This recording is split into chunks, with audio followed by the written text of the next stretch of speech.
So yun guys, so ito po ay pairings ng Kido Rides na Camaro sa may gulong.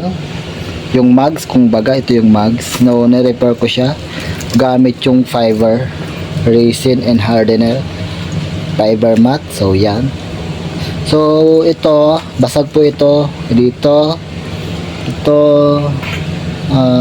wala, apat yan eh, ito yan po, at saka ito 5 pala. Bale, basag-basag po yan. Ito po yung kanyang actual na picture. So ito, nilagyan ko siya ng masking tape dito para iwas yung tulo-tulo. Yan o. Kasi kung walang masking tape, mahirap tanggalin.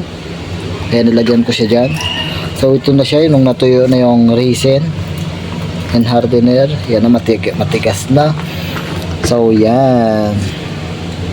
So gagawin ko dito ngayon, lilinisin ko na lang, kakat ko lahat ng mga pasobra, lilinisin and pipinturan, liha, yan, then pinturan.